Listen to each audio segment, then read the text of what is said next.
O Glenn Greenwald agora.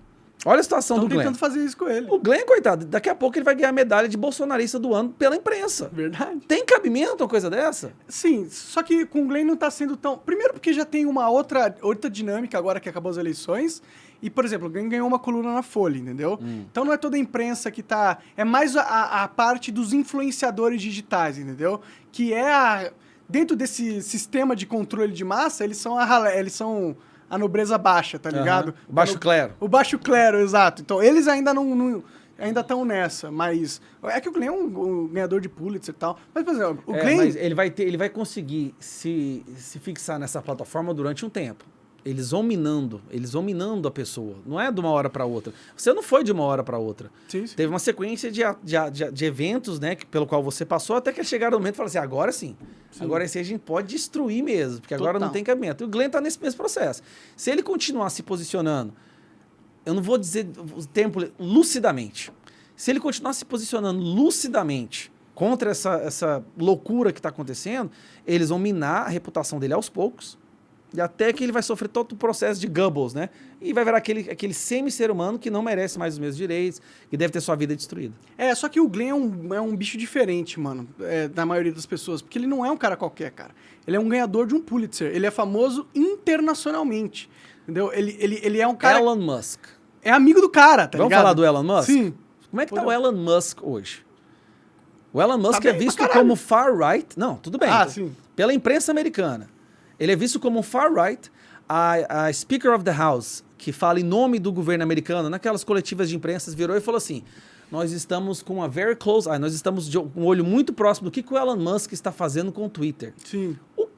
O povo odeia o Elon Musk agora. De repente, o Elon Musk virou um extrema-direita radical. O que o Elon Musk fez?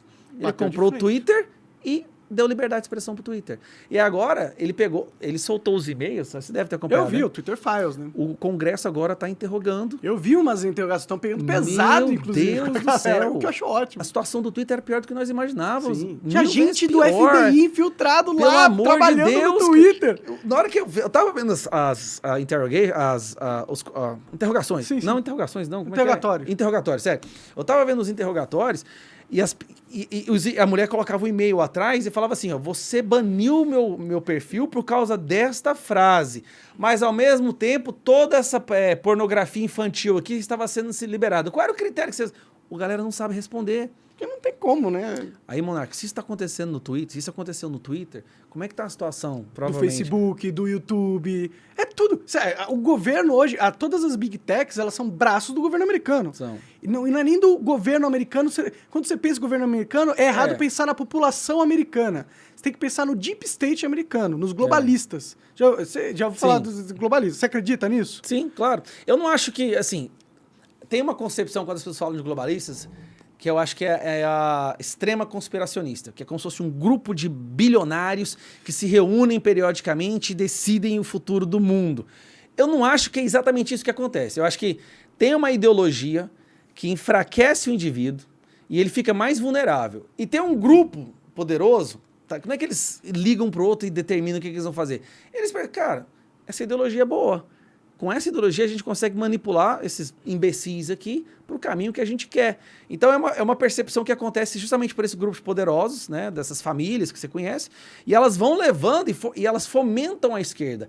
Olha que engraçado, a esquerda nasceu para lutar contra a elite, contra a burguesia, contra os mais ricos, não é? A esquerda hoje defende os mais ricos do mundo. Sim. Meu Deus, se você Elas falar falam que odeiam bilionários, mas ao mesmo tempo são capachos de toda essa cultura woke patrocinada pelos bilionários que elas dizem odiar. O esquerdista, se você está me assistindo, eu queria que você fizesse uma pergunta. Por que que os mais ricos do mundo hoje estão financiando o seu movimento, se o seu movimento foi criado para acabar com os mais ricos? Você já parou para se perguntar sobre isso? Será que você não virou um idiota útil? Por que que o George Soros investe em movimentos de esquerda, em grupos de esquerda no mundo inteiro? Por que que o Mark Zuckerberg é o maior defensor da esquerda digital que existe no mundo hoje? Por que que o Felipe Neto... Vou falar do Felipe Neto. Sim. Por que que o Felipe Neto hoje é o maior defensor da esquerda? Quanto mais imbecil você ficar, mais fácil você vai ser manipulado por eles. É isso que eles querem. O Felipe Neto, como exemplo, acho um ótimo exemplo, ele foi um cara que é muito esperto. Isso eu não posso negar do Felipe Neto. Ele é muito inteligente e esperto. Ele sabe navegar o ambiente social imposto. E ele percebe que essa cultura woke... ela é muito financeiramente rentável. Não só financeiramente rentável, como tem muito status social atrelado a ela para você conquistar, se você sabe jogar. E como ele é muito inteligente, ele sabe criar a narrativa do conteúdo dele para os caras que estão querendo patrocinar essa cultura falam, pô, esse cara é o maior cara, ele fala tudo certinho, defende todas as pautas certinho, tem o perfil que a gente quer, e o Felipe Neto, sendo muito inteligente, sabe se posicionar. E é por isso que ele é chamado para esses lugares, é por isso que a empresa de agência, a agência que ele tem, consegue vários contatos e tal, porque ele tá dentro da máquina e ele joga o jogo da máquina. E ele é recompensado por isso. Não, olha, mas ao mesmo tempo que se daqui uns 10 anos a direita voltar com força, você vai ver o Felipe Neto metendo pau no Lula do mesmo jeito. Ele vai onde o vento tá soprando, como ele estava lá atrás, que metia o pau no Lula, depois Bolsonaro, mas se ser de direita se tornar mais rentável agora e de alguma forma, alguma coisa acabar com a cultura woke nos próximos anos, eu acho muito difícil. Também. Ele volta pra direita e vai estar enaltecendo Bolsonaro aquilo tempo. Ele é um cara que vai onde o dinheiro manda. Ele é um navegador de mar. Ele navega, ele vê pra onde o mar tá indo e vai. Mas ele tem uma questão, ele pode ser muito inteligente, mas a audiência dele não é muito afiada. A gente acompanha a audiência dele, é aquele adolescente que está começando a ver as coisas agora, então é uma pessoa fácil de manipular. Sim. É a mesma coisa do professor universitário doutrinando na sala de aula. É fácil. Você não precisa ser um professor extremamente inteligente, não. É fácil porque você está ali com uma audiência cativa, você está numa posição de autoridade, hoje ele tem uma posição de autoridade, né? E aquelas pessoas não têm muita experiência, vivência, maturidade para poder contestar aquilo que você fala. Então é fácil. Ele tem uma audiência... Acho que a audiência dele é o QI mais baixo no Brasil hoje, é a audiência do Felipe Neto. Sim, sim. E ele conquistou uma galera jovem, porque o conteúdo dele que realmente pega visualização é o conteúdo de Minecraft, as brincadeirinhas, essa coisa teen, entendeu? Então o público, a grande massa dele, eu concordo com você, é teen. E teen, realmente, concordo novamente, é altamente manipulável. Exatamente. E é por isso que ele é uma peça útil desse sistema, e é por isso que ele fica ganhando essas posições de destaque, porque... ele é útil, ele sabe fazer o trabalho dele, ele avança as pautas de cultura woke de um jeito muito eficiente e com isso ele vai conquistando pontos políticos e se atrelando a esse grupo todo, né? Que pertence aos globalistas no final das contas. Que loucura, cara. Felipe Neto, um formador de opinião hoje. Nós estamos vivendo um mundo tão ao avesso, às vezes, sabe? Ah, mano, o Felipe Neto é muito inteligente, cara. E ele não pensa nada daquilo que ele tá falando, entendeu? Não, isso pra mim é claro. Isso pra mim é visível. Pode falar uma visão, uma percepção? Não que a gente fica falando de Felipe Neto aqui, só para dar um ponto final. Felipe Neto é um cara que chegou numa certa idade, ele era sempre visto como a man-child, né? Um homem criança. Sim. Ele nunca foi levado a sério.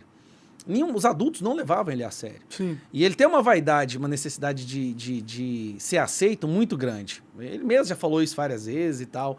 E aí ele percebeu que adotar essa bandeira e se posicionar como o cara que defendesse essa cultura woke, ele começou a ser respeitado dentro dessa galerinha como um adulto. Sim. Fazendo live com o ministro do STF, foi agora na Unesco lá falar um monte de absurdo da legislação, regulamentação digital e tal. Só que, para mim, esse é um grande gatilho motivacional dele. É ser visto como adulto, porque o sonho dele é ser visto. Ele nunca foi visto, ele é sempre um man-child. Agora ele está sendo tratado como adulto, está sendo respeitado como adulto. Ele quer ser influente na vida adulta, né? Não só com as criançadas. Ele ele é meio político, né? Você duvida alguma coisa que ele saia para presidente nos próximos anos? Não, eu acho que não. Eu não vejo que ele tenha... Quer fazer uma aposta, não? Seria bom ver ele sair como político, seria bom ver ele no debate. Eu vou te falar uma coisa. O Felipe Neto nunca vai num debate. Ele não participa de debate. Nem de podcast ele vai. Nada. Então, é uma coisa interessante. Qualquer pessoa que chega num certo nível vamos dizer assim, de notoriedade por opinião, ela vai participar de situações onde ela é confrontada. Isso é importante, inclusive. Sim. Ele se blinda completamente. Ele não vai em nenhum local onde... Teve uma entrevista que ele participou com um cara da Globo. Naquela época, foi quando o STF estava julgando aquela questão de se aconteceu na internet, aconteceu dentro do STF, então... sim. Do regimento, eu posso investigar tudo. E aí ele foi pego numa situação, foi hilário. O jornalista pergunta assim, não, eu concordo com você, Felipe, mas você não acha um tanto quanto preocupante ou perigoso, por exemplo, né, com essa prerrogativa agora, se um juiz lá do Afeganistão, acho que não usou Afeganistão, não, eles vão... Um país qualquer aí. Um juiz lá do Azerbaijão decidir que o seu vídeo infringiu uma lei lá no Azerbaijão, ele pode decidir lá fechar o seu canal? Felipe Neto, Não, eu acho assim, né? Eu não tenho conhecimento bastante sobre as coisas, você tem muito mais do que eu. Sabe quando você percebe que a pessoa há muito tempo não era colocada numa situação onde ela tinha que pensar e responder Sim, algo? não era só alguma coisa da cartilha que ele per- podia vomitar e mantra, pagar de os bom moço. mantras dele. Ele se perdeu completamente ali. Ele falou, o quê? Esse cara me fez uma pergunta fora do que é o combinado. Do roteiro aqui, pra mim, caralho. eu vim aqui pra todo mundo só ficar rasgando cedo Lambendo pra mim, minhas- lambendo meu minhas saco, ideias. né? Ali foi onde ele percebeu. Acho que depois ele falou pra equipe dela, vocês nunca mais me colocam numa situação onde alguém faça uma pergunta dessa pra Não mim. duvido, não Eu duvido. queria muito ver o Felipe Neto no debate. Seria muito interessante. Bom, se ele quiser se candidatar, realmente, ele Eu vai te falo, ter que ele não se vai se expor candidatar jamais, porque pra ele se candidatar, ele vai ter que se colocar na frente de alguém que pensa diferente dele. E ele Entendi. tem pavor disso. É, Tem vamos pavor. torcer pra que ele não se candidate, né? Ou torcer pra que... Ah, tanto faz. Eu também, não, que eu se for. torço pra que ele se candidate. Pra ele sofrer essa Porque a vida um real. confronto que ele tiver com qualquer pessoa, ele perde a autoridade dele. Pode crer, completamente. pode crer. Qualquer pessoa. Se ele sentar aqui e conversar com você, amanhã ele não tem mais audiência. Ele vai ser tão ridicularizado. Você tá hiperestimando a audiência dele. Hã? Você tá... Pode ser. Você acaba de assistir um corte do Monarch Talks. Agradeço demais, mas se você quiser ver o vídeo na íntegra e acompanhar ao vivo todas as transmissões, você tem que ir lá no rumble.com/monarch para não perder nada. Segue a gente lá.